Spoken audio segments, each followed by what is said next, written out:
2:30 a.m. In Midtown Atlanta, the microwave glows blue on the black granite like an eye that knows a secret. Noelle Nell Parker leans on the counter, fingers on a warm mug, listening to the city breathe far away. The glass on the 42nd floor shows a woman who doesn't cry anymore. Before, Nell waited for the key in the lock and the calm sandalwood scent she chose for her husband. Now she doesn't wait for the door. She waits for the moment to press send. One short message can pull back the curtain on the truth. The truth doesn't need to shout. DeAndre Vaughn, with his off-the-books deals, turned this apartment into a showroom for his pride. He walks in like a priest, blessing himself, his new sapphire shirt puffed with ego. Nell once thought silence could save a home. Then she learned there are two kinds of silence, one that sinks you and one that helps you rise. She chose to rise. The door flies open, not a click, but a shove. A new perfume jasmine mixed with smoke and sweat floods in like noisy ads that promise more than they can deliver. DeAndre stands in the doorway, still smiling. Sure, he just won a big game. Hall light runs down his shirt, unbuttoned 2 snaps too many. "You're still up?" He tosses his coat on a chair. It lands heavy, like a safe slamming shut. Nell doesn't answer. She sets the cup down. Cold air slips in, carrying a night siren. Inside that sound, she hears a new calm, the calm of someone who just finished a long test. "Tonight I met the best woman in the city," DeAndre says, louder than needed. "And you're getting old, like a sweater with fuzz." After months of practice, Nell keeps her face still, like water that sees a rock drop but doesn't ripple yet. Disgust shrinks back and makes room for careful distance. When he steps closer, the jasmine and smoke hit her. She exhales, like dust leaving a room. "What are you looking at?" He tilts his head, eyes drunk and hungry for a fight. "Give me a scene. Break something." "No," Nell says. Her voice is straight as a ruler. "I've seen enough." He laughs. "This place, I chose it. You only signed. Don't think you can leave me." The words glide past like a dull arrow. On the stove, an old flip phone buzzes once a beat from another time. The microwave's blue light draws a cold line along her jaw. Some nights, she says quietly, eyes on the dark glass where her shadow meets far lights, I don't wait for the key. I wait to press send.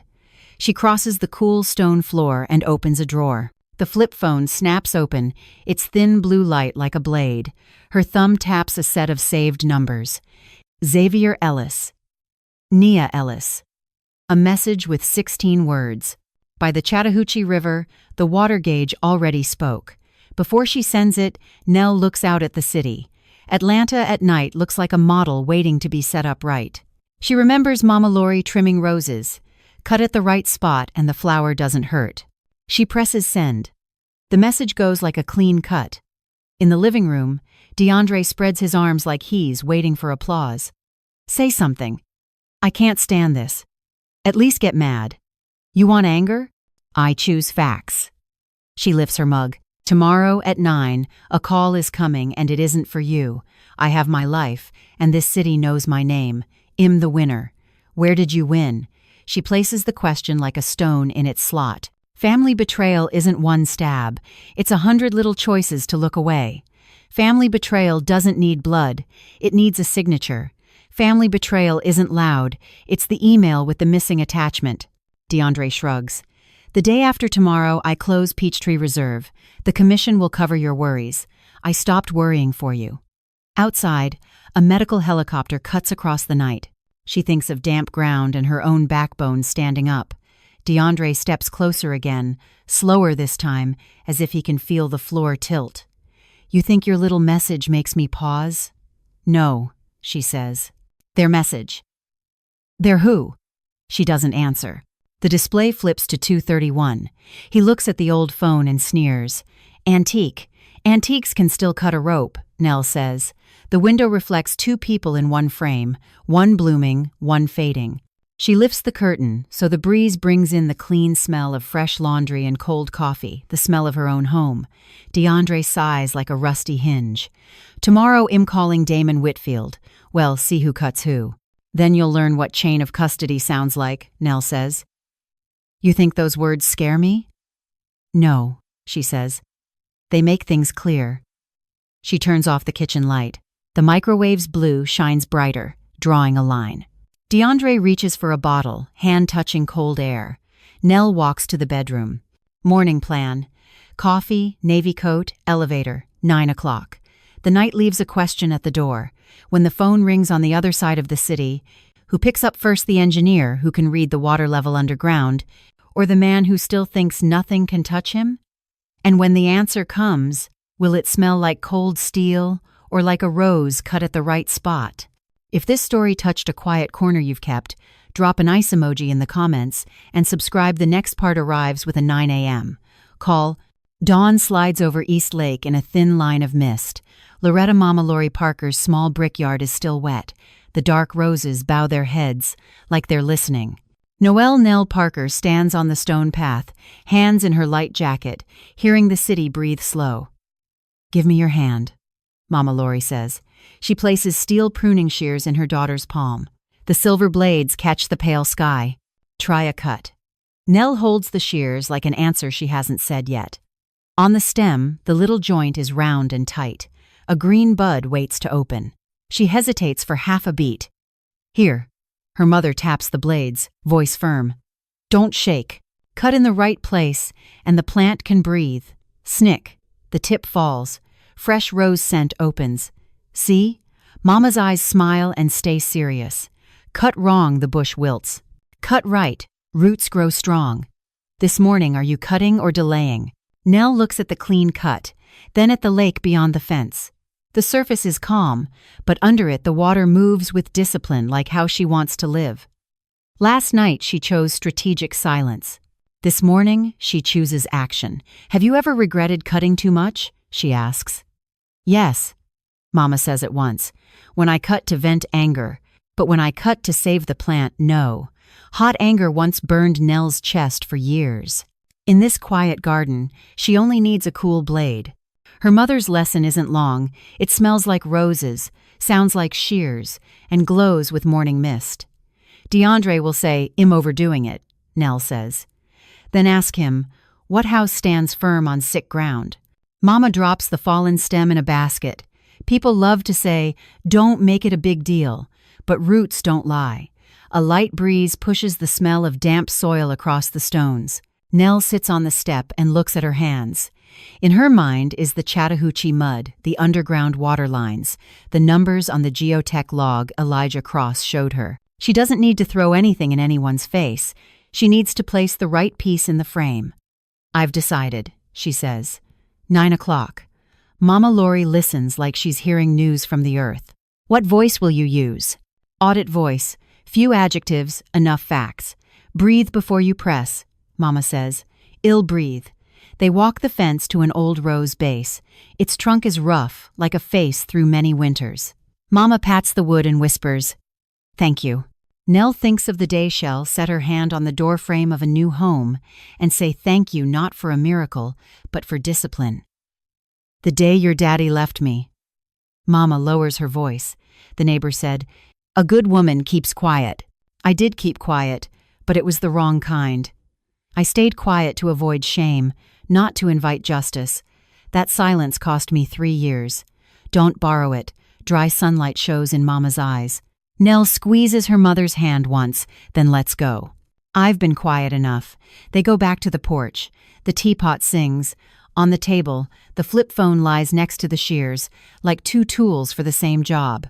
Amber tea fills the cups. Every press leaves a mark, so aim like you aim at the node. Who are you texting first? Mama asks. The Ellises. Nia understands risk. Xavier understands what groundwater says to a foundation. Will they believe you? They'll believe documents, and they'll remember who brought that property to them. A bird flutters on the fence. In Nell's head, the words line up sharp, short, like clean cuts that don't nick skin. Mama sets a hand on the back of hers. Every cut needs care, Mama says clearly. After you cut, you must water. After you send, you must stand steady. No one will water for you. I know. If he shows up making noise, it'll give him Mr. Morgan's number, Nell says. Or yours, Mama Lori laughs, a laugh with beams and nails in it. My number is only to remind him to wipe his shoes before he steps on my lawn. The sun lifts over the next roof and paints the blade gold. Nell puts the shears in the wooden box and slips the phone into her pocket. The small weight taps her ribs like a reminder. "I'm heading out," she says. "Wait," Mama calls. "Ready for a hard line?" "Yes." "Don't expect justice to make anyone love you," Mama says slowly. "Justice only makes you light. Love is another thing." The sentence sits on the step like a doorstop. Nell takes it with her to the gate. Mama bends and waters the freshly cut rose, hand moving slow. Out on the street, the phone buzzes once an 8:30 reminder. Nell stops and listens as the buzz fades into the wind. People passing by know nothing. The fresh-cut rose knows nothing. But the city will know. She smiles, very small. Family betrayal taught her one useful thing: how to tell the real wind from a squeaky door. Nell pockets the phone and walks fast toward the bus stop. At the corner, she wonders, after the snick of a rose stem, what sound comes next, a call cold enough to wake someone up, or a hot denial like coal. She touches her pocket and feels the blade made of words waiting to open. A far-off clock strikes 3 clear times, and one small detail, in the log Elijah sent at midnight, one row of numbers was erased and written again. Who touched the ground before it could speak? The building's emergency stairwell still smells like new paint and damp metal. The exit sign throws a calm green light, like an ice pack on a bruise. Noelle Nell Parker pushes the heavy door and steps into the cool stairwell, where the world sounds turn small, just the echo of footsteps. She leans against the steel rail and pulls a flip phone from her jacket pocket. The tiny screen lights up a little square moon in her hand. Her heart jumps once, the way a person flinches after falling into the ocean, but now knows how to swim back to shore. She has written the words in her head all night. Short sentences, no extra adjectives, just facts. No drama. Her thumb touches the rubber keys. First text to Nia Ellis. Peachtree Reserve deal off. Do not sign anything. Call at 9. Evidence on the foundation. Chattahoochee water table, missing Geotech logs, early signs of settling. She pauses, then adds one more line. Report photos plus file hash attached. Source verified. Elijah Cross. Send. A small, neat beep. No fanfare, just the sound of shears clipping at the right joint. Second text to Xavier. Numbers match. North footing shows moisture error. Risk of load-bearing cracks in 24-36 months. Recommend stopping funds now. Send. She closes the phone and lets it rest in her palm like a cool stone. The lower floors soak up the city noise. Through the door crack, Atlanta brightens like a page being smoothed flat. She breathes in deep. The hot fire that used to burn her throat is now a thin, steady stream of air. I'm not waiting for the key in the door, she tells herself, just loud enough to hear. I'm waiting for the moment to press SEND. Last night in the kitchen, that was a reminder. In the stairwell, it becomes her backbone. Footsteps echo in the hall outside. Noelle tilts her head. DeAndre Vaughn? No. Just a janitor pushing a cart, its wheels scraping like a pencil snapping. She shivers at a memory. Some things break without making a sound like trust, and sometimes the loud sound isn't a break at all, like a glass set down hard to test the other person. She opens the phone again and writes one last note to herself. At 9, listen to Nia's breathing. If you hear paper rustling, they printed the files. If you only hear typing, they're searching for a loophole. Save. Little tricks like that have saved her on tough projects. Here, a little trick might save a family from a lying foundation. 42nd floor. The stairwell drops like a giant flute. Each landing is a frozen picture. A cold handrail, a dirty shoe mark someone left. Noelle lays her hand on the rail and imagines another hand, a man's hand that used to swing a wine glass like it was a verdict. A question drifts by. If he sees the word off, what will he say? The question clicks off like the last light of a night shift. Last night, he wanted a show. This morning, she brings a spreadsheet. The phone buzzes. A system alert. Network stable. She smiles a little. Stable. That word is worth a smile inside a building full of people rushing. Stability is what a foundation needs most, and what a relationship no longer had. People say family betrayal is all about the bedroom and lies.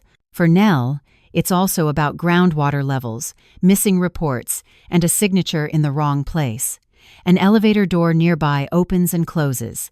A slice of light touches the stairs, then disappears. She slips the phone back into her pocket and buttons her coat. Out on the street, a bus horn toots twice.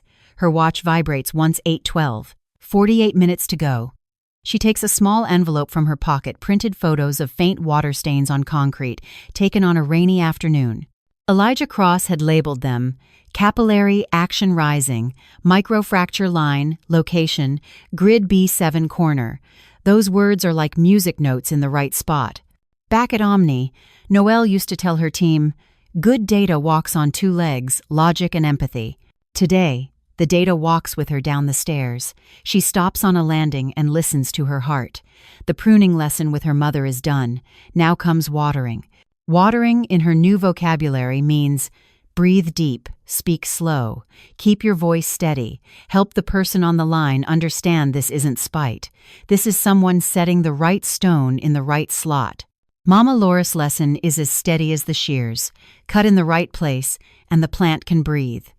She opens the door and steps back into the carpeted hall. The smell of cleaner and old-school coffee mix into alert with the process. The aircon hums. A man with a building badge steps aside for her. His eyes pause a half-second, as if checking if she needs help. She doesn't. She has a plan. The elevator goes down. In the glass, she sees her face against the reflection of the sky. Not a tired old woman, someone holding a straight line. "I've seen enough," she tells the mirror, letting the words soak into the glass. The lobby opens to a rare, quiet morning. The security guard nods. She crosses the atrium, each step like a pin placed on a map. At the revolving door, the wind brings the smell of camphor trees. Atlanta stretches out, promising nothing, and that makes it trustworthy. She turns into a small courtyard between two buildings where an empty stone bench waits. Calling now would be early. The texts are already out and doing their work like yeast in dough. She sits, opens a small notebook, and writes 4 words. Enough, exact, even elegant. She learned supply chain management with those 4 words. At home, she uses them on her heart. A church bell rings far away. 8:26. Noelle closes the notebook and stands. The call will arrive fast, like an arrow crossing a park. And if the arrow bends midair, she has Mr. Morgan. If it rains, she has a coat. If DeAndre calls, she has the right kind of silence, the kind that protects. Her phone hums soft in her pocket, one short nudge like a shoulder tap. Unknown number, incoming call. Noelle stops by a glass wall and feels her heartbeat return to steady. Across the city, a woman inhales, precise, like before pressing a send button for money. Nell taps to answer. "Miss Parker? This is Nia Ellis. We need to hear everything. And we need to hear it now." The Midtown basement garage is cold, like an underground water tank. The exhaust fans hum, neon lights tremble, water stains the concrete. Noelle Nell Parker stands between 2 pillars, where every sound splits in half and turns into echoes. The flip phone sits in her hand like a blade. 8:29. 1 more minute. Wait. The clock hits 8:30. One steady inhale, then a woman's voice. "Miss Parker? Nia Ellis. We need to hear everything now." Nia sounds like she's been running. Marcus is opening the log. The Geotech file is missing groundwater data and the rain survey photos. She pauses. "We've stopped the wire." "But why did you use the word OFF?" "Because the ground is lying," Nell answers, voice flat.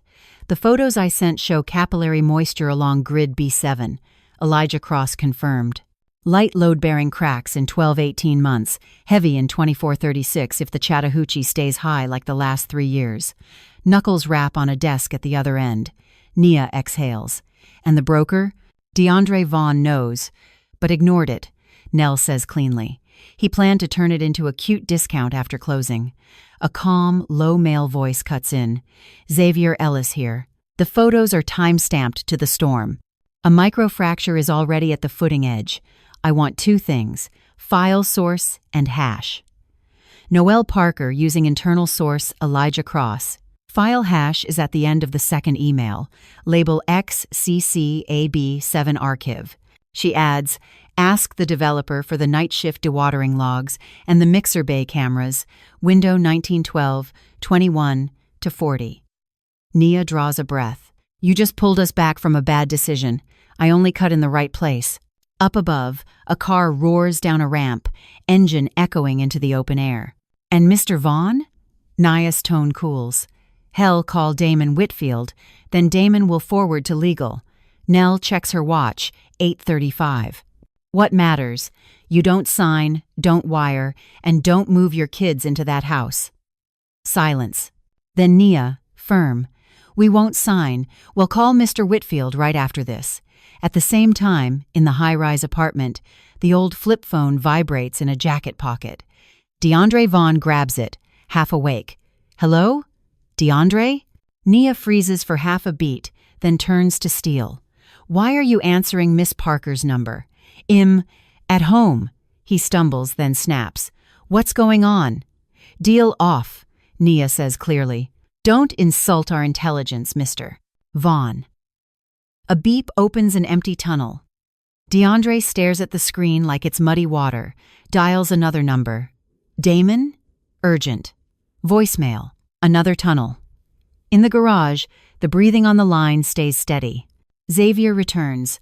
We're switching to an independent audit. Well, request the Storm Night video. Thank you, Miss Parker.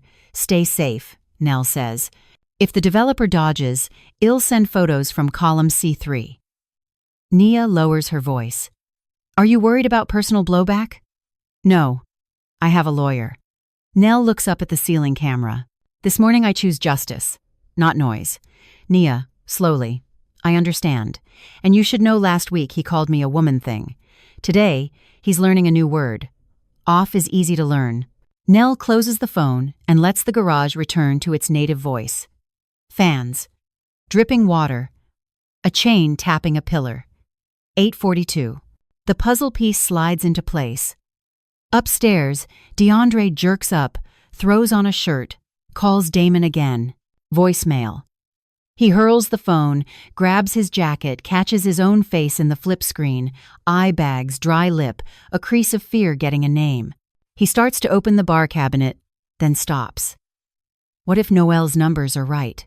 He laughs a harsh, metal sound, but his hand can't reach the bottle. Nell steps away from the pillars and heads for the ramp. Light at the mouth of the ramp shows dust specks like a school of tiny fish. She remembers Mama Laura's rule. After cutting, you water. Watering now means sending Atty. Isaiah Morgan, a call summary, attaching the hashes, keeping the chain of custody clean. Her steps get firmer. A sedan glides down. The driver startles at the calm eyes of a woman setting a stone in the right slot. The car passes, leaving a thin, wet track. A text arrives. Wire locked. Nia.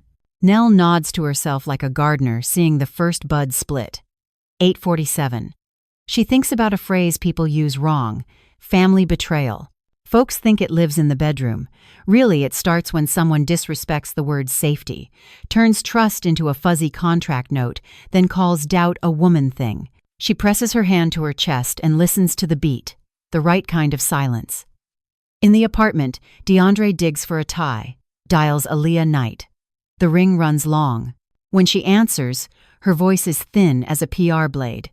DeAndre, don't call me at this hour. He tries to stage a sentence and only pulls out a knotted mess. I was set up. I need a place to crash. A calculating pause. No, Aaliyah says. I don't run a shelter for men out of status. The line clicks off. The room gives him back the HVAC hum. Nell climbs halfway up the ramp, touches the cool steel rail. She opens her notebook and writes 4 words. Enough, exact, even elegant. Old formula, fresh force. She closes it. 8:52. A thin bell rings far away. Nell remembers Elijah's leak photos. Capillary action chewing into silence like ants into wood. Everything blooms in its season, so do lies.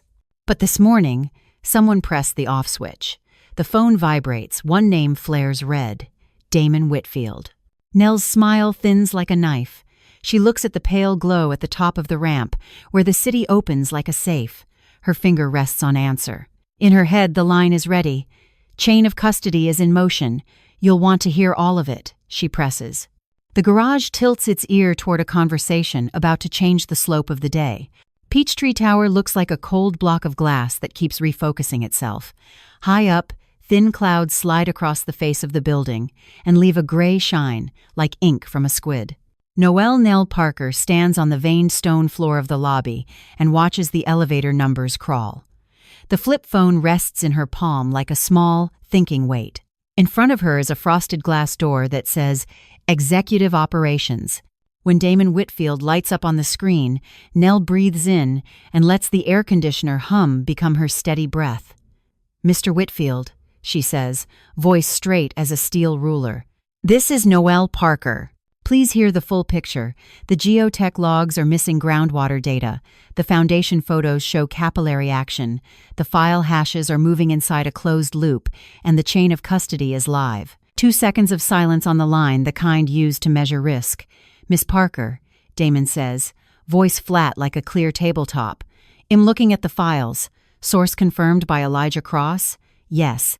You have the hash, XCCAB7 archive. There are also photos of the C3 column edge, a click Damon types with the neat rhythm of someone used to closing one risk window after another. Understood. Ill contain.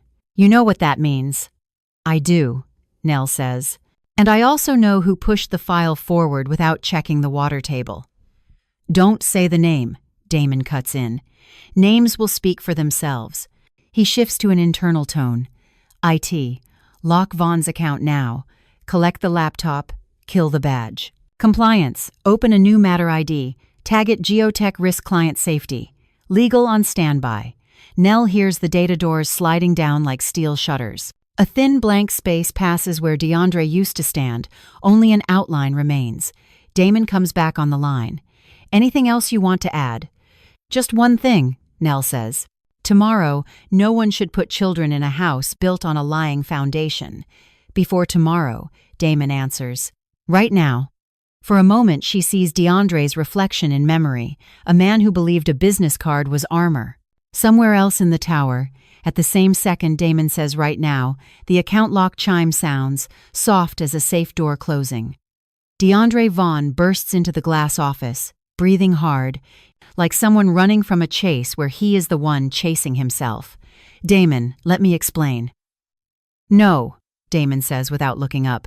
You listen. He turns the screen. Damp stains, hairline cracks, Elijah's notes. The chain of custody is running. You're out of the system now. It's only a missing section. I was going to DeAndre, trips on the word going, like a shoe catching a step edge. I'll make it up with a discount. The clients still want. The clients want safety. Damon cuts him off. We sell trust first, then houses. You just hit the first product. DeAndre laughs, rough and close to a shutdown. You believe her? She's an ex-wife. Miss Parker is a source of facts, Damon says, crisp. You are a risk. He presses a button on the desk phone. Security, Tower A, Room 42 glass. Escort, Mr. Vaughn down. I need to make calls. DeAndre grabs for one last string. Give me an hour. You have 10 minutes to pack personal items. Damon says. Anything owned by the company no longer belongs to you. In the lobby, Nell stands one glass wall away and watches their shadows slide across the table. She isn't drunk on payback. The only yeast she allows is the kind that makes the process rise on track. The office door opens. A guard steps in, polite, no wasted words. DeAndre turns toward the lobby, eyes catching Nell's eyes like a stray animal in a rainy parking lot. You won? He asks, the question rolling across the glass like an old marble. No, Nell says softly. I chose right. It's the one sentence he refuses to learn.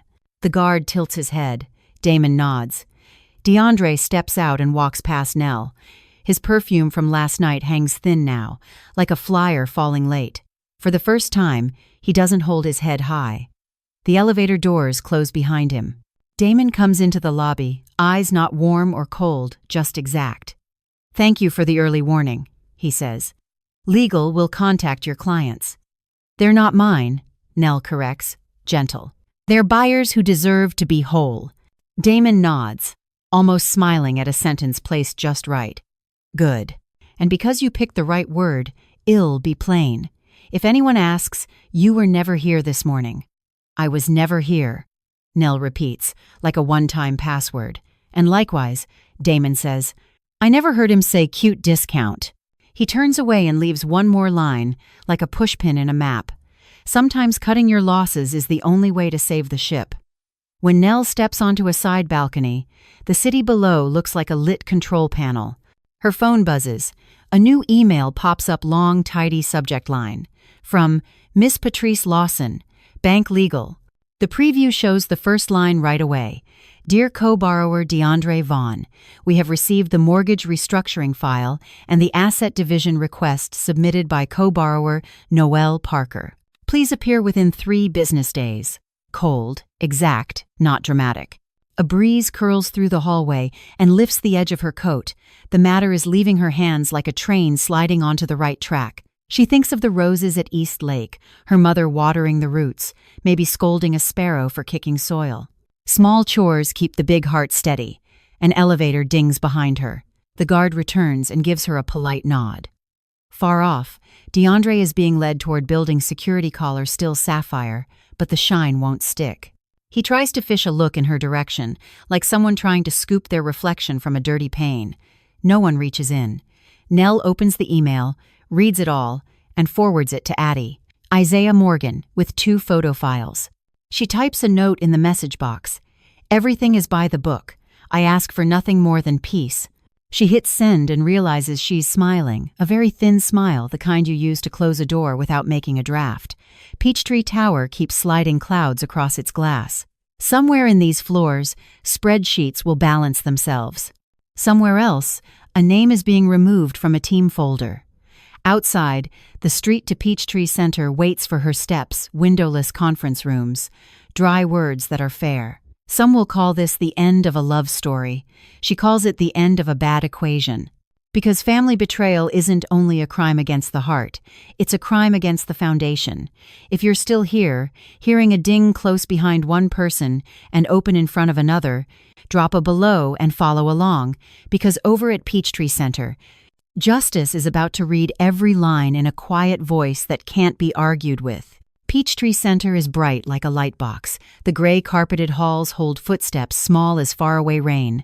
Nell Parker pushes open the conference room door, bringing the early wind on her collar. Attorney Isaiah Morgan sits upright, charcoal tie. To his right is the bank's legal counsel, Miss Patrice Lawson, in a pale blue jacket. "Good morning, Miss Parker," Morgan says. "Let's read it clean." Nell places her flip phone beside her pen. Lawson opens a file folder. The paper's soft rustle sounds like a disciplined breeze. "Peachtree Reserve, Brookhaven," Lawson reads slowly. "Missing water table data in the Geotech logs. Capillary action in the foundation at grid B7 and the edge of column C3. Risk of load-bearing cracks if heavy rains continue for 24-36 months. Hash chain?" Morgan asks. XCCAB7 Archive, source Elijah Cross. Nell answers. "Timestamps match the storm period." Lawson nods. "We've received your mortgage restructuring package. Payment capacity, stable. Co-borrower, unemployed, behavioral risk. Remedies," Morgan says, concise. "Escrow and monitor all asset transfers. List and sell within 1 month, split by court order. Freeze the other party's unilateral rights until completion. Reserve funds move to your separate account," Lawson says, marking 3 red dots. Nell takes one steady breath. "What do I need to avoid so the file doesn't slip?" Morgan holds up 3 fingers. "All communications go through me. No direct confrontations, hand a card and walk away. And sleep enough tired witnesses say the wrong thing." Lawson's smile is thin. Add a 4th. "Bring originals when you sign. Forget 1 item, the session gets pushed." "I'll bring 2 sets," Nell replies. Morgan slides over a slim envelope. Summary of rights and duties. And 1 human sentence. Don't expect justice to make anyone love you. Justice just returns you to your proper weight. I choose the proper weight, Nell says. She signs. The pen stroke passes through old years and stops at today. Lawson closes the file. In 3 days, you'll come to the bank to sign. If the other party is absent, we shift to soft enforcement under the stable co-borrower priority clause. A message from Nia flashes. Wire stopped, awaiting legal. Nell replies, safety first. I'm handing you to Mr. Morgan. Morgan opens his laptop. In requesting the developer release the night shift dewatering logs and the cameras from 1912-2140. Intentionally skipping environmental records is bigger than one deal. Don't put my name on the front line, Nell says. We place names in the right row, Lawson answers. Master originals go to cold storage. Working copies run in parallel. The door cracks open. A staffer brings an envelope. Lawson skims. DeAndre Vaughn's internal accounts locked. Devices retrieved. The brokerage has sent an apology to the Ellises. Buy the book, Morgan says. Nell slips on her coat. In her mind, the East Lake roses lift a sunny scent. After cutting, you water. Watering now means drink water, walk slow, call the people who stood on the right side. They head to the lobby. The ceiling lights give off a calm brightness. The elevator draws a slim line of light along the door seam. He might be waiting in the garage, Morgan reminds her. Walk straight.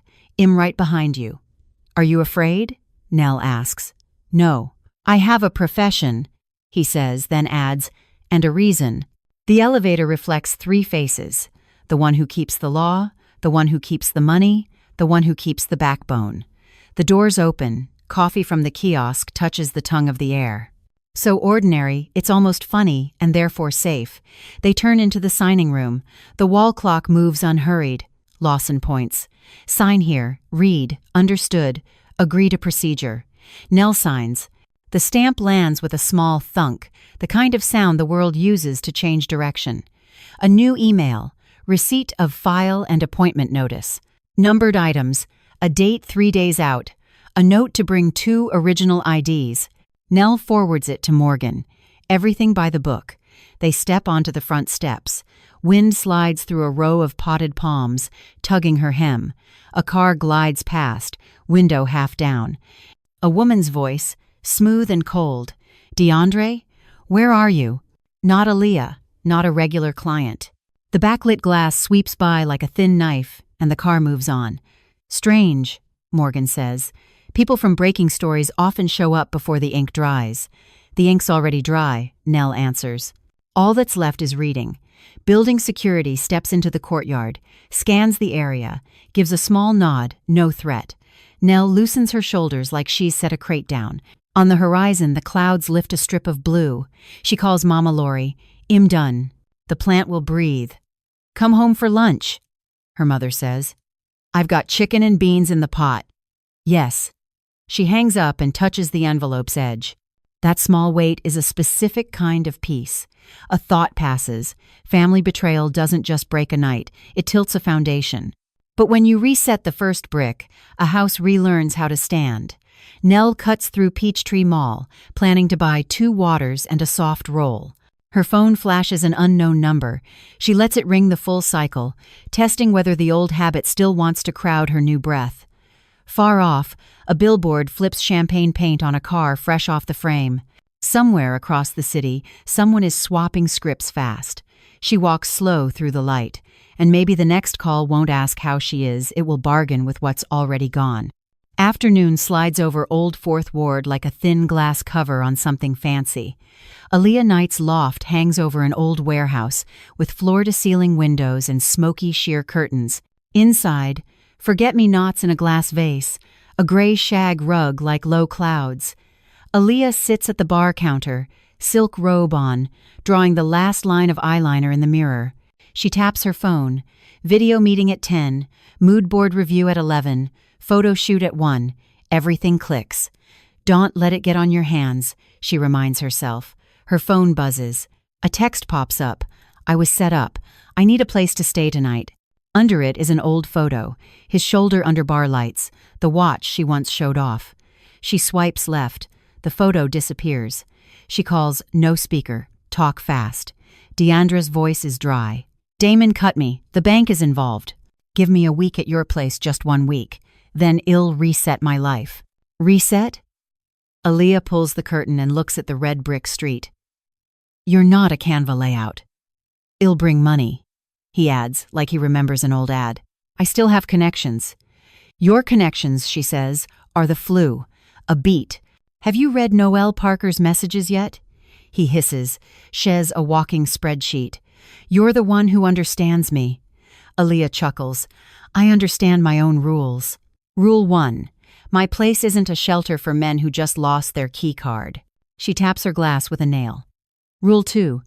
Don't perform a show when real-life cameras are rolling. You talk like I've seen the capillary action photos, she cuts in. I have. And I saw Miss Lawson's email. PR hotlines taught me, when a name gets tagged toxic asset, smart people leave before the smell fills the stairwell. I won't wreck my brand for someone who treats family betrayal like a fashion accessory. The line goes so quiet she can hear the AC. Aaliyah studies her nails, nude sand, and wonders why that color suddenly feels sad. Aaliyah, he softens, you told me I was a winner. Yesterday, she says softly, was a different movie. She opens her banking app and scrolls the charges. The watch, the trip, dinners, under golden lights. Every charge is a subtitle. We signed a contract without words. I gave the surface, you gave the setting. When the setting falls, the surface turns off by itself. He kicks back. I'll come back. New car, new deal, new apartment. You'll learn again, she corrects, if you want to. The sheer curtain puffs. She remembers last night, a moment looking in the mirror after he left. A thin line of shame flickered by. Not because of him, but because she once called that success. The phone buzzes again. She lets it ring all the way. I don't want your ringtone on my schedule. I just need a piece of your sofa. My furniture isn't amnesty. She exhales. Listen, I'm not a court, but I do crisis work. Step 1, cut the noise. Step 2, go quiet. Step 3, do the real work. If you need a to-do list, call a lawyer, not me. You don't care about me? My feelings, she says, know how to count. She taps her screen. Block caller? The question floats like a dust mote in the sun. She doesn't press it. Not yet. I won't swim into an oil slick to save someone still holding a match. You owe me. I already paid, she says, cool and even. With photos, with hours, with my logo on your chest. Now it's your turn to pay back what you took from other people. I only took opportunity. No, Aaliyah says, letting her voice drop for the first time. You took the feeling that someone else was weaker. That's the product you have to drop. A strip of sunlight lands on the bar edge. Aaliyah lifts the vase and sets it aside. In her head, the day's timeline shifts a few blocks to dodge an unwanted call. DeAndre, she says, I'll text you a financial counselor and a Thursday night group therapy time. But I'm not opening my door. He grabs at one last thread. See me tonight. 5 minutes. 5 minutes, she repeats, is enough to lose a year. She pauses, as if hearing her own feet on the floor. I'm hanging up. Don't, silence. Not because she blocked him. A colder system cut first. An email slides in like a stamp. Termination confirmed. Aaliyah sets the phone down. On the street below, a coffee cart opens. Steam hisses up. She walks to the mood board wall. Photos in a grid linen, raw brick, cat-eye glasses, the words clean lines, quiet power. She pins a new note. Don't answer until you have the right sentence. Then she opens her laptop and sends an email. I'm sorry I didn't see it sooner. Starting today, I reserve invitations for people who know respect. In the mirror, Aaliyah doesn't look brighter, just correctly placed. The sheer curtain trembles. Outside, a thin band of sun slides across the floor. Someone knocks at the elevator down the hall. And a small question. Tonight, who will choose the hardest lesson, be quiet, and do the work? The last light rests on the tabletop. Afternoon in East Point smells like wet leaves and old paint. Aunt Bernice Walker's house sits halfway up a little hill, the tin roof shining like fish scales in the fading sun. DeAndre Vaughn stands on the porch with a paint-stained, broken-handled hoe. His once fancy sapphire shirt is frayed at the collar. Aunt Bernice hands him a pair of yellowed rubber gloves. Put 'em on, then pull weeds. Eat, work, wash. A credit of honor is still a debt, pay it, son. He wants to smirk, but his throat is dry. In the kitchen, a pot of soup burbles. Dill drifts out to the yard and brushes memories he used to sneer at. The grass is a mess. He bends and yanks a long clump. The dirt is wet and sticky, clinging to his hands. These hands once held crystal flutes under hotel chandeliers. Now they're heavy with mud. Grass has roots. Lies have roots, Aunt Bernice says, hands on hips. Her eyes aren't mean or soft, just on time. Don't blame the rain. Things grow even in a drought. DeAndre says nothing. His hands shake a little from tiredness, not fear. The hoe hits the brick edge, tiny sparks, a weird sound in a gentle afternoon. He pulls another mat of weeds. His back twinges. A strange thought pops up. If you look close, each blade of grass locks arms with the others and holds the soil. They don't let go like people do. The thought makes him uneasy, like catching himself in the wrong room. His phone buzzes on the window ledge. He grabs it. Termination confirmed. Below that, sorry, no suitable position. HR. He bites his lip and stares at the calm letters like a stranger's face. Another line from Miss Patrice Lawson. Bank appointment, deadline in 3 days. Cold, even. No place to beg. Put it away, Aunt Bernice says, or the weeds will hear and laugh. This house doesn't have time for grown folks whining. He breathes in and pockets the phone. His hands go back to the grass. Sweat soaks his shirt. Salt beads on his forehead. Far off, a bus hums along, steady as a timetable in another world, the world where he was still well connected. He suddenly feels small, like a snail that lost its shell. A thin line of light cuts across his mind. Maybe Noelle was right. Maybe the foundation did lie. Maybe he wasn't trapped, maybe he kept picking the short road. Bend lower, Aunt Bernice says. What can't bend is your pride. He bends. The dirt smell hits his nose, dirty and clean at the same time. In that thin light, he sees a door crack open. Call and say sorry, return the commissions, sign up for classes, take a loading job for a while. The door isn't as scary as he thought. It just isn't fancy. Then a salty wind runs through the bamboo and blows the light out like a candle. He straightens, fingers tight on the hoe. No, he tells himself. I'll bounce back. I'm a winner. I just tripped. The self-talk is sweet, like late syrup, easy to swallow, but it leaves a sour aftertaste. Come eat, Aunt Bernice calls. Don't let good food go cold. Cold wastes the cook's heart. In the kitchen, round wood table, 2 ceramic bowls, thick slices of bread, Aunt ladles soup. Taste. Then tell me tomorrow's plan. Bank at 9, DeAndre says, slurping and burning his tongue. I'll explain. I'll fix it. You sound like a beggar, Aunt snorts. No begging. Be right. If you did wrong, say wrong. Bring what you have. People don't eat promises. I still have connections, he blurts. She sets down her spoon and looks straight at him. Your connections are a thin raincoat. This storm is long. Wear that coat out on the main road and the wind will slap it to your face. You won't breathe. He goes quiet. The hot soup warms his stomach.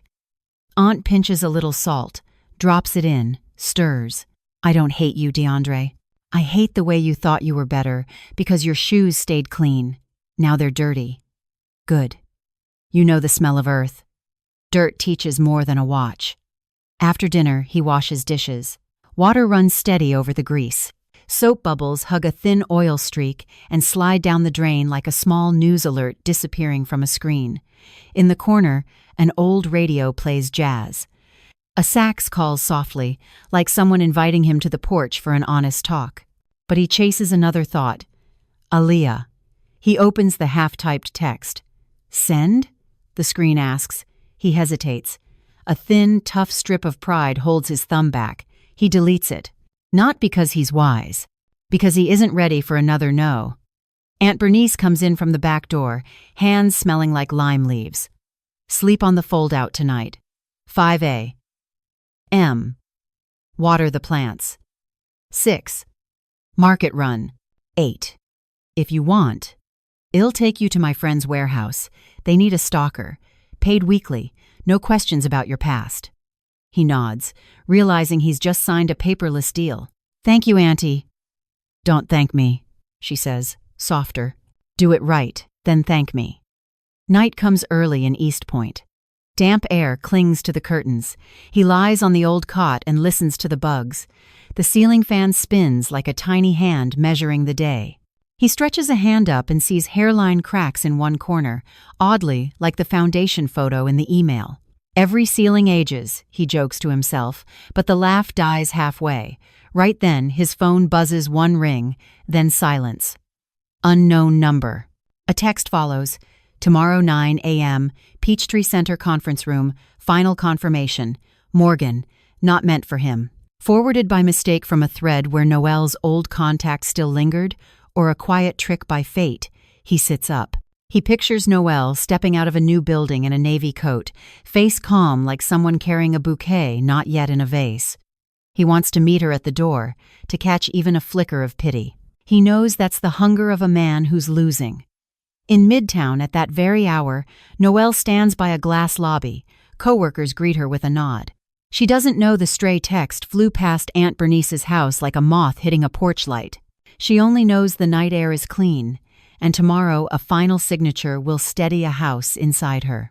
If this quieter East Point rhythm feels different from Midtown's glass echo, drop it to share the part that hit you and subscribe for the next part. A new door is about to open, and someone will step through it as lightly as setting one right stone in place. Morning in Midtown opens with a thin sheet of sunlight. The glass lobby at Peachtree Center reflects workers moving like arrows, right on time. Noelle Nell Parker stops at the revolving door, navy coat neat on her shoulders. Inside, attorney Isaiah Morgan waits with a thick file clipped by 2 metal bars. Miss Patrice Lawson sets a stamp on a green felt pad, like a doctor putting a stethoscope on a patient ready for a clear diagnosis. 9:05, Morgan says, watching the rooms breathing more than the clock. One last clean read. Nell sits. Pages turn dry and even. Lawson reads and stamps. Loan restructured. Assets escrow and listed. Sold within 1 month. Split by court order. Management rights priority to the co-borrower with stable income. Note, no direct contact with the other party. All messages go through counsel. A long shadow slides down the floor to ceiling glass. DeAndre Vaughn stands outside with empty hands and a pale look he never learned how to wear. He sees himself blur in the shiny glass. A strange thought crosses his mind. Glass isn't for looking handsome. It's for seeing when you're tilted. He lifts his phone, hesitates, lowers it. Morgan goes on. Peachtree Reserve, we've requested the night shift dewatering logs and camera footage from 1912-2140. Developer must answer in 48 hours. Morgan's phone buzzes. Message from Elijah Cross night log shows manual edits. One line erased and retyped in a different font. Hash attached. Morgan tilts the screen so Nell can see. The word different looks like a fine knife mark in wood. She nods. The question she asked herself in the stairwell, who touched the ground before it could speak, now has half an answer. This, Morgan says, lowering his voice, moves the fault beyond family. It becomes an industry issue. One day, someone will put on safety gear and go in, Lawson adds, calm. Today, we wear office clothes. She turns the stamp and presses it. 9 final confirmation. On the steps outside, DeAndre puts his hands in his pockets, leaning on a stone column, trying to slip past security's eyes like a man walking through rain without a coat. Aunt Bernice Walker stands beside him with a paper sack bread and 2 apples. She doesn't look inside. She looks at him the way you look at a shovel left in the wrong corner of a shed. Go in and ask to say 2 sentences, DeAndre whispers. Don't beg, Aunt Bernice answers, pulling his posture straight with her voice. Say what's true. If you don't have true to say, be quiet. The door opens. Security nods at Morgan. Morgan nods back and can't help catching DeAndre's eyes. He steps forward 2 paces, hands easy to see. Mr. Vaughn, this is a legal meeting. Please don't make noise. Give me 5 minutes with Noelle. DeAndre says, dry voice. No cologne, no wine. Return what I took. What you took, Morgan says, belongs on paper and in a wire, not in a lobby. He shifts a bit, leaving a path that is not an invitation. If you have documents, send them to me. DeAndre looks through the glass. Nell has turned not to him, but to ask Lawson, when I finish signing, may I leave right away? Lawson nods. One small detail. Nell closes her pen and lays it straight on the file. The move says finished without a word. Lawson's phone pings. Damon Whitfield, we've sent formal apologies to the Ellises and to the bank. Internal finding. Failure to disclose. Mr. Vaughn removed from all files. We will cooperate if testimony is needed. Mark, as good faith evidence, Lawson says. But we don't slow the process. She turns to Nell. Ready. Nell lifts her eyes, clear as water holding the sky. Ready. DeAndre steps back half a pace. Aunt Bernice opens the paper bag and hands him an apple. Eat. The road is long. No one runs on an empty stomach. He bites the apple and thinks of dry leaves under his car tires at hotel driveways, a sound he once called classy. Now the sound of an apple breaking under his teeth feels real. Inside, Nell signs full name. Signs again, accepts procedure. Signs a third time, ends the tie. Each stroke lays a brick in the right groove. Not fast, not slow. At the last signature, she pauses just long enough to hear the clip close. Lawson stamps. Thump. The room changes weight. Morgan caps his pen. Done. One short line. From now on, everyone touches you only by procedure. If anyone touches you by hand, we file another case. Understood, Nell says. She stands, not looking outside yet. First, she rests a hand on the chair back, as if thanking it for holding her spine all morning. When she steps out, DeAndre straightens without thinking. Nell stops at a polite distance close enough to hear, not close enough to hear hearts. Noel, he starts. Mr. Vaughn, she cuts in, soft but firm. All matters go through Attorney Morgan. Sorry. The word falls clumsy on the stone floor like a button from a jacket. He isn't sure he believes it. He's only sure he said it. Nell nods once, no reward, no punishment. Pay back what you owe. And give yourself a chance to do honest work. He wants to pull her to a chair and tell the story of a man who feels he fell from a glass tip to bare ground. He wants to say he pulled weeds last night, that dirt smells like people. But the woman in the navy coat is not a confessional booth. She is a finished process. And the truth is this: family betrayal isn't cured by late tears in a lobby. Aunt Bernice sets a hand on his arm. Let's go, she says. The warehouse shift won't wait. They pay by the hour, not by promises. DeAndre turns, not trying to look back for the first time. He follows Aunt Bernice toward the rising sun, his sapphire shirt darkening into a color with no name. Nell walks down the steps. Morgan follows, silent. Wind moves through the potted palms and lifts a small hair by her neck. Her phone buzzes. Mama Lori, I cooked extra beans. Come for lunch. Yes, Nell smiles.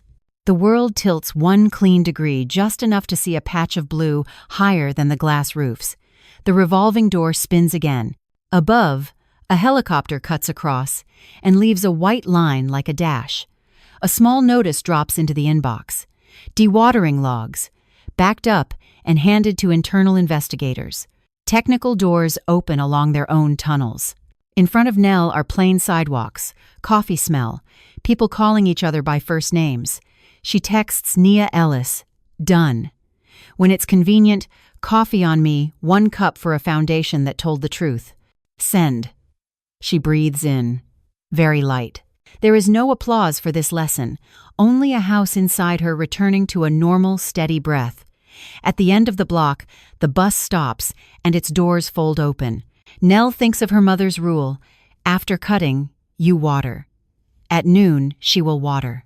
And tonight, maybe she'll buy a new rose plant. One small, sharp question remains. Like a pair of shears, when the envelope marked manually edited log lands on someone's desk, will they save the ship or paint over the hull?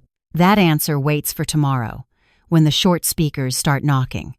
Late afternoon slides over the tin roofs of East Lake, thin as the last ticket of the day. Noelle Nell Parker stands by Mama Loris' window ledge, holding a freshly watered rose pot. The wet dirt smells like a slow answer. I tell today's story with steady breathing and small actions done right. Look, Mama Lori taps the rim. These roots go down. They don't need many words. Yes, I say. When the noise fades, the world suddenly lets you hear more. My phone buzzes. Nia texts, "Coffee tomorrow afternoon still on. Marcus will bring drawings. We want to thank the person who pulled us back from the edge." I reply, "1 cup for a foundation that told the truth." Across town, DeAndre Vaughn pushes a pallet jack in Aunt Bernice's friend's warehouse. Every box has real weight. You can't sell it with ads. He counts the rhythm with his back, not with promises. Sweat salts the collar of his old sapphire shirt, turning it into a color with no name. On break, he bites an apple and remembers Aunt's line, "No one runs on an empty stomach." He types, "I will pay," then deletes. He finally sends something shorter. "I'm working." I see the text and just nod. At night, attorney Isaiah Morgan calls. The dewatering logs are now with investigators. The manual edits are confirmed. Damon promised to cooperate. I say, "Thanks. I choose peace." He pauses. Peace is also a kind of signature. I pour water and set the glass on the sill. A breeze moves the rough curtain and cools my wrist. Deep inside the quiet, one thing has changed. I won't let family betrayal define home as the place where people hide lies. Home is where roots go deep and footsteps don't crack the floor. I save receipts, print the rose-watering schedule, and prep a talk. Every small action sits on a center point called self-respect. Night falls slowly. Aunt Bernice sends a photo of dill soup and the words, "Day 1 done." I remember the lobby moment. He asked to speak. I nodded, like placing a light thing on the right shelf. No grudges, just the distance needed so each person can pick up their own part. Next morning, I set the rose on the step and call a car to Midtown. Coffee with Nia and Marcus at the corner cafe. Marcus spreads drawings and points to blue marks. "You blocked a crack that sat in our future." Nia smiles. "And you blocked a smell. Every woman hates the smell of being looked down on." I raise my cup to a foundation that told the truth. I pass Peachtree Center. The doors still spin. People still come and go. I walk slowly among faces doing small jobs. That rhythm shows me why family betrayal can crack pretty walls. People mix in a little contempt and a little laziness and call it private. But foundations are never private. Foundations are public. Saturday night, I go to Mom's house. Dinner is ready. Mama Lori sets one more chair. "Save a seat for the future." I laugh. "What does the future eat?" "It eats the calm part," she says. "We eat slowly and listen to the bugs in the bamboo." I tell her about Elijah, about Lawson, about Damon cutting losses to save the ship. Mom nods. "See? People who speak short often build long." Late night, I carry the rose to the balcony. Dew beads on the thorns like tiny pearls. I remember old night's wine smells, the wrong perfume, fake shine, and they shrink to scraps tossed in the right bin. Rest easy, I tell myself. A few weeks later, a letter arrives. I got a short scholarship for supply chain optimization. That small notice shines enough to change the key of the song. I text Nia. "When free, let's go see another site, one where the ground stands still." She sends back a hard hat emoji and a heart. In the rainy season, DeAndre learns to lift with his knees, not his back. He learns to greet before asking for help. One evening, he emails Morgan a receipt for returning the wrong commission. Just the right number. I read the copy, close it, and feel no triumph, only the lightness of a step made even. By season's end, Peachtree Reserve posts a new notice. Added waterproofing, bigger drains, a safe path to the garden. I walk by without stopping, only glancing at the small line at the bottom. Thanks to the community for feedback. In the wind, I hear data, conscience, and a timely stop. Here I don't say the end. I say it's quiet now. Everyone has their own kind of quiet. Mine is a rose pot, my mother's well-seasoned meal, and clear emails. His might be new gloves without holes, and a shift no one has to remind him about. For those houses, it's kids running without the floor shaking. I bring the rose inside, touch a leaf edge, and think about Morgan's line, "Peace is a signature." Yes, it signs on daily life, on the watering schedule, on the way I stay quiet when I should, and say the exact words when needed. If someone asks what I learned from the shaky months, I'll say, don't bargain with the foundation, test it. And once you've tested it, don't lie to it. If you've stayed with me to this moment, leave a small sign so we can find each other again. Follow to catch the next story. Drop a line if something still sticks. And if you're unsure, try tapping like it's a polite nod. Thank you for listening to the end. On the screen, another door just opened somewhere. A woman is setting her first stone in the right groove. There, a new question waits. When the first season wind blows, who will keep the house breathing steady? Tonight, before sleep, I rest my hand on the window frame and listen to the wind move over nearby roofs. I hear a child laugh, a chair slide, someone practicing a tune. Tomorrow morning, in another city, another foundation will be checked. Guess who knocks first?